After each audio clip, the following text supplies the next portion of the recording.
TWR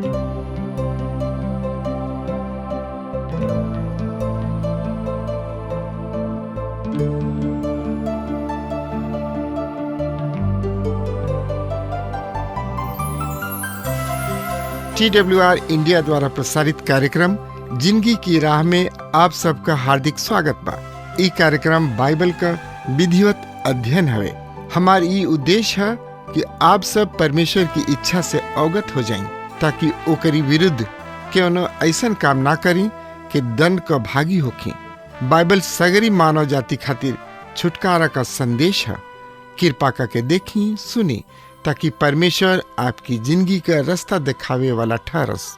ए अध्याय के शीर्षक है भीतरी से उठे वाली समस्या के प्रति नहम्याह के प्रतिक्रिया। हमने के देखनी है कि नहम्याह बहरी से उठे वाली समस्या के परमेश्वर के सामने रख दिले और ये विरोध करे वालन के विरुद्ध उचित व्यवहार के खातिर परमेश्वर पिता से दुआ कइले और परमेश्वर के लोगन के प्रोत्साहित कइले कि ऊ अपना परमेश्वर के याद करो सा। हमने के परमेश्वर यहोवा हमारा ओर से लड़ी है।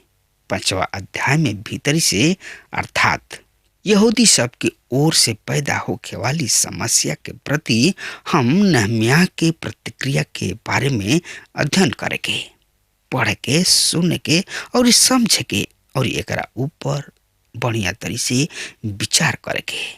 ध्यान रहे कि नहम्याह यहूदा प्रांत के राज्यपाल रहन। उनका किने अधिकार और सुविधा भी रहे, पर ऊ ओकर उपयोग परमेश्वर के सेवा खातिर कौना ढंग से करताने, यह महत्वपूर्ण विषय है।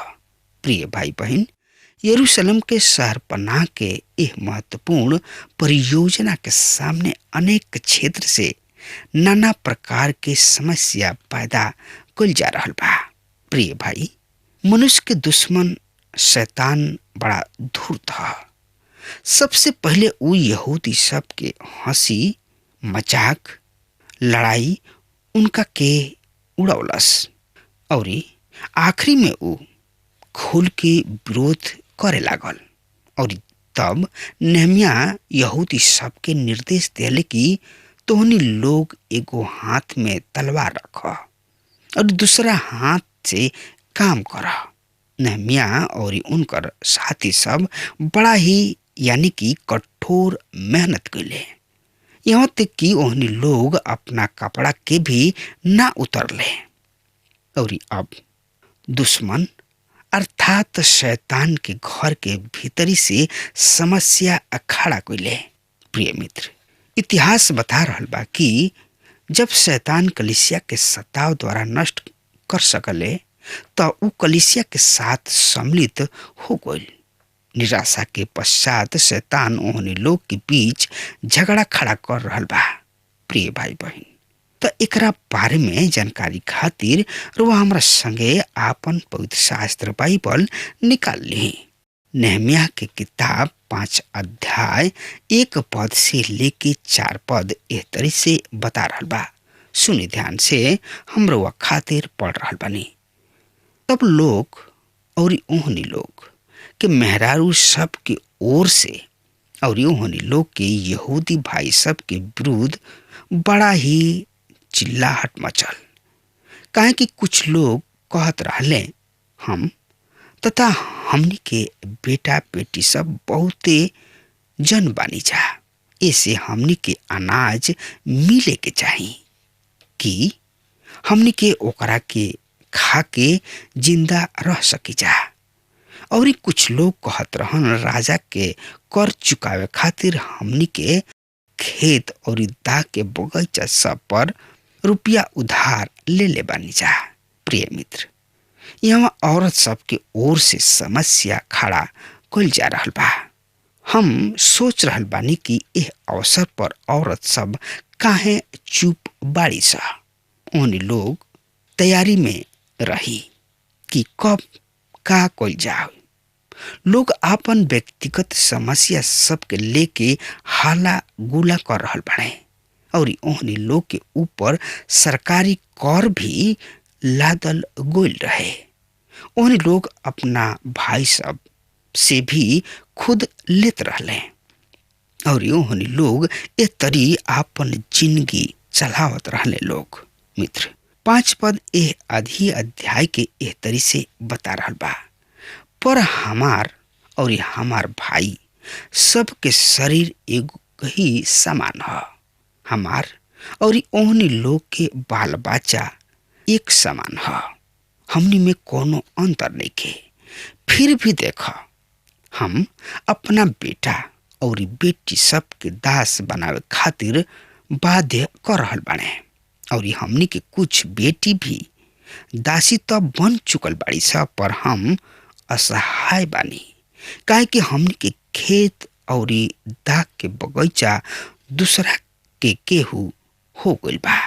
प्रिय मित्र, एकरा के दूसरा शब्द में कहल जाए, इस सब चीज दूसरा के हो गइल बा। इस सब समस्या बहुत ही दिन तक यानी कि लम्हर समय से चलत रहे, पर बड़ा ही आश्चर्य के बात बाकी नहमिया के एह सब के बारे में तनकियो भनक नहीं खे। ओहनी लोग यरूशलेम के शहर बना के बनावे चाहत रहन। ऐसे ओहन लोग आपन संपत्ति धन दौलत अपना भाई सब के साथ बनकी रख देले रहले। ए तरी ओहनी लोग में कुछ यहूदी खुद पर कर्ज लेबे के बिजनेस यानी कि व्यापार कैले रहन, जौन की व्यवस्था के विरुद्ध कार्य रहे। प्रिय भाई बहन, जब तक ओहनी लोग के बीच प्रेम मेल जोल रहे, दुश्मन ओहनी लोग के हानि ना पहुंचा सकल। पर अब ओहनी लोग में आपस में फूट बा, झगड़ा लड़ाई बा और एक झगड़ा के कारण धन के दुरुपयोग से रहे। दूसरा शब्द में कहल जाए, कुछ लोग धन दौलत के लोभी लालच हो गए। धन के लालच हर एक बुराई के जड़ है। प्रारंभिक कलीसिया में भी ऐसा समस्या देखे के हमनी के मिलेला। हनन्याह और सफीरा धन के लुकवा लियाले और प्रेरित सबसे झूठ बोलले लोग और ऊ परमेश्वर के द्वारा दंडित कइल गइले। मित्र, हम देख रहल बानी कि ए बिंदु तक नहमिया ठंडा दिमाग से काम कर रहल बाड़े। ऊ अब तक धीरज से काम कइले, पर अब हम ओकरा के एगो क्रोध अगुआ के रूप में देख रहल बानी।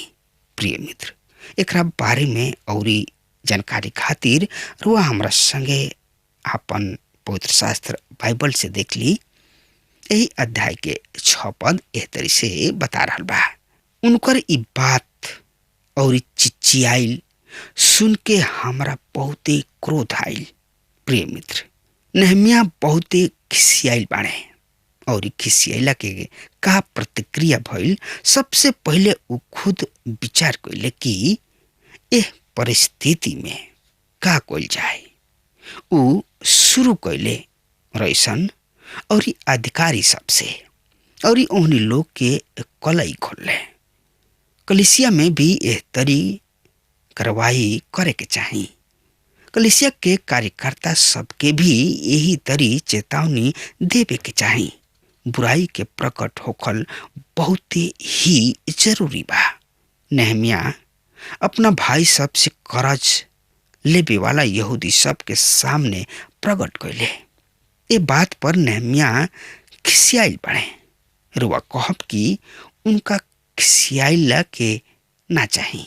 प्रेरित पौलुस द्वारा प्रभु हमने के सिखावलन क्रोध तथा खिसियाइल एक तरी से पाप है। इफिसियों 4 अध्याय के 26 पद में ई बात बतावल गइल बा। प्रिय मित्र, रुआ कौना कारण से क्रोध हो रहल बानी यानी कि कर रहल बानी, ई एगो खास विषय है। यदि रउआ अपन स्वार्थ पूरा करे खातिर खिसिया रहल बानी तो ई गलत बात बा और ई ह पाप। यदि रउआ परमेश्वर के कार्यक्रम के कारण क्रोधित बानी, उनकर महिमा और ई परमेश्वर के नाम के चोट पहुंचौला के कारण क्रोधित बानी, तो रउआ बिना पाप कैले क्रोध कर सकतानी। यहाँ नेहमिया ओहनी के पाप के कारण चुप ना बैठले, ऊ ओकरा के प्रकट कैले, काहे कि ओहनी लोग के पाप ही झगड़ा के जड़ी रहे। मित्र, नेहमिया एगो बहुत ही बड़ सभा बुलौले। यही अध्याय के 8 और 9 पद ए तरी से एकरा बारे में बता रहल बा। सुनी, हम पढ़ रहल बानी। और हम ओहनी लोग से कहनी, हम तो अपना सामर्थ्य के अनुसार यहूदी भाई सब के जौन की आन जाति सब के हाथ बिक गोल रहन छोड़ौले बानी। अब का तोहनी लोग अपना ही भाई सब के बेचबा कि हमरा हाथ में बिके? तब उ चुप हो गए और एगो शब्द ना बोल सकले। हम फिर कहनी, जौन काम तोहनी लोग कर रहल बड़ा उ काम ठीक नहीं खे का? ओह निंदा के कारण जौन की हमार आन जाति दुश्मन करत रहले, तो उन लोग परमेश्वर के भय मान के ना चले के चाहिए। प्रिय मित्र, आज प्रभु यीशु मसीह के निंदा अपमान कौना कारण से होला? का कलीसिया के आचरण के कारण या विश्वासी सबके आचरण के कारण? मित्र, यह इस सवाल है जौन की अपना आप से पूछे के बा। नेहमिया ओहनी लोग से कहले, देखो, तू आपन काम अर्थात आचरण के कारण दुश्मन के अपमान तथा निंदा करे के अवसर दे रहल बड़ा। तोहनी लोग के का करे के चाहिए, एकरा बारे में जानकारी खातिर नेहमिया की किताब 5 अध्याय 10 और 11 पद एह तरी से बता रहल बा। सुनी ध्यान से, हम पढ़ रहल बानी। और ओही तरी हम हमार भाई और हमार सेवक ओहनी लोग के रुपया और अनाज दे रहल बड़े। आवा हम सुध लिहल छोड़ दी जा। आज ही ओहनी लोग के खेत, ओहनी लोग के दाख और जैतून के बगीचा सब के और घर के लौटा द। और जवन रुपया अनाज नया दाख मधु और तेल तोहनी लोग से वसूल कैले बड़ा, ओकर 1.25 भाग ओहनी लोग के लौटा द। प्रिय भाई बहन, ए तरी नेहमिया धनवान यहूदी सब से आग्रह कैले कि जवन कुछ तोहनी लोग अपना भाई सब से वसूल बड़ा जा, ओकरा के लौटा द जा। प्रिय मित्र, यही अध्याय के 12 पद एह तरी से बता रहल बा। सुनी, हम पढ़ रहल बानी। तब ओहनी जाना कहले, हमनी के ओहनी जाना के दिहल सामान लौटा देव जा और ओहनी लोग से कुछ ना लेव जा। हमनी के ठीक ओही तरी करब जा जैसे तू कह रहल बड़ा। तब हम याजक सब के बुलौनी और ओह कहला के अनुसार तथा एक प्रतिज्ञा के अनुसार करे के शपथ दिहनी। प्रिय मित्र, एक अर्थ है कि नेहमिया ओहनी लोग के मौखिक वचन तथा मुंह के कहला के अनुसार विश्वास न कैले। वो याजक के बुलवा के ओहनी लोग के सामने शपथ खियौले। उ सब परमेश्वर के लोग रहन। तब नेहमिया ओहनी लोग के मौखिक बात पर ही ना छोड़ दिले, बल्कि लिखवले।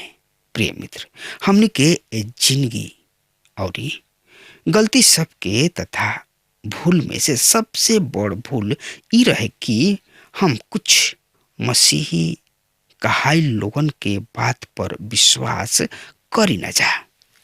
पर प्रिय मित्र, ऐसन कैला से हमरा घृणा लागेला, हमरा दुख होला पर अपना अनुभव के आधार पर हम ऐसा कहतानी, ओहनी लोग मसीह के नाम से धोखा दिले। हम मान ले रही कि ओहनी लोग ईमानदार लोग हुई हैं, पर ओहनी लोग विश्वास जोग मसीही ना रहन। नहमिया समझदार तथा व्यवहारिक आदमी रहन। ओह यहूदी सब से कहले, ठीक बा, तोहनी लोग कुछ वापस लौटावे के वचन देले बाड़ लोग, पर हमरा विश्वास नहीं के। ऐसे ए प्रतिज्ञा पत्र पर साइन यानी कि सिग्नेचर कर जा। ऐसे हम सीखतानी कि हमनी की कलीसिया के कार्य में व्यवहारिक होके के चाहिए और मान के ना चले के चाहिए। बात यहाँ में खत्म नहीं के हो जात। नहमिया एक कार्य में परमेश्वर के भी हिस्सेदारी तथा साझा बनौले। सुनी 13 पद ए तरी से यही अध्याय के बता रहा बा। हम अपना कपड़ा के सामने के छोड़ के फाड़ के कहनी, ए तरी परमेश्वर यहोवा प्रत्येक ओह आदमी के जौन की ए प्रतिज्ञा के पूरा ना करे, ओकर घर और ओकर धन संपत्ति यानी कि सम्मति से झाड़े और ए तरी झाड़ल जाए और निकाल दिया जाए। तब सब सभा के लोग कहे आमीन। और ओहनी लोग परमेश्वर यहोवा के स्तुति कैले। तब लोग अपना प्रतिज्ञा के अनुसार कार्य कैले। प्रिय श्रोता भाई बहन, ये तरीके वचन हम गलतियों के पत्री के 5 अध्याय के 12 पद में बतावल गइल बा। प्रेरित पौलुस कह रहल बाणे कि जे तोहनी लोग के विचलित कर रहल बा, उ खुद अपना ही अंग काट डालेला। दूसरा शब्द में प्रेरित की प्रार्थना है कि कार्य सबके पूर्ण रूप से बहिष्कार कइले, काहे कि उन लोग मंडली के हानि पहुंचावत रहले और ओकरा विकास तथा उन्नति के रोके चाहत रहन। आगे आवे वाला पद में हमनी के नहमिया के व्यक्तिगत जिंदगी के विषय में कुछ जानकारी प्राप्त करे के 14 से 19 पद में बतावल गइल बा। नहमिया के राज्यपाल के तनख्वाह लेवे के पूरा अधिकार रहे, पर उ ओकर लाभ ना उठौले। उ पहले वाला राज्यपाल के तनख्वाह लेवे के रहे, पर नहमिया तनख्वाह ना लिहले। एकरा अपेक्षा 150 यहूदी सब के हर दिन खाना के व्यवस्था करत रहले, जौन की यरूशलेम के उहे से आवत रहन और यो लोग के नगर में ठहर के स्थान ना मिलत रहे। उ दूसरा राज्यपाल से अलग किस्म के रहन। नहमिया में परमेश्वर के भय रहे और उन लोग के प्रति प्रेम रहे। इस तरी नहमिया के रूप में हम एगो अद्भुत आदमी से भेंट कइनी। यहूदी उनका के भुला जाई हैं, पर उ परमेश्वर से विनती करताने कि उ उनका के याद रख और उनकर भला करे। प्रिय मित्र, संसार चाहे हमरा के भुला जाए, पर परमेश्वर पिता हमनी के ना भूले हैं, काहे कि परमेश्वर पिता महान हवे। रोबा और हमरा के अपना स्वरूप और समानता में बनौले बने। अगर उनकर बेटा बेटी और उनके लोग के कोनो प्रकार के समस्या होला तो उस समस्या के परमेश्वर समाधान कर ले। पर कैसे? जब तक रउआ उनका चरण में ना आ जाई और उनका से बात ना करी, तब तक राउर समस्या के समाधान ना होई। अगर रउआ किने कोनो प्रकार के समस्या बा, कोनो प्रकार के परेशानी बा, तो रउआ प्रभु परमेश्वर के पास अपन समस्या, अपन परेशानी, अपन दुख, अपन मुसीबत के लेके आई और उनका से कही, प्रभु हम समस्या में बानी, प्रभु राउर हाथ पकड़ के वो कीचड़ से, वो समस्या से उठा के चट्टान पर खड़ा कर दिए। काहे कि रउआ के परमेश्वर अपना स्वरूप और अपना समानता में बनौले बड़े। ऐसे रउआ के अगर कोनो परेशानी होला, दुख होला, दर्द होला, तो प्रभु के दर्द होला। ऐसे हमार बात रउआ कान खोल के सुन ली और प्रभु के नजदीक आई। ई मौका अपना हाथ से जाय मत दी। प्रभु के चरण में आई और अपना समस्या के, अपना पाप के प्रभु के सामने रख दी। मित्र, अब हमार समय खत्म हो रहा बा, हमरा के रउआ विदा दी। तब तक खातिर परमेश्वर रउआ के बहुते बहुते आशीष देस। आमीन। हमके विश्वास बा कि ई कार्यक्रम आप सब खातिर फायदेमंद सिद्ध भइल हुई। हम चाहतनी कि आप सब अपन अपन आशीष हमरों से बांटी। अगर आप सबके लगे बाइबल से चाहे आपकी निजी जिंदगी से कोनो सवाल होके, चाहे कोनो समस्या खातिर प्रार्थना करावे चाहतनी, तो हमारी फोन नंबर पर जरूर संपर्क करें। परमेश्वर आप सबके बहुत आशीष प्रदान करें और आज का दिन आप खातिर सुखद बनावे।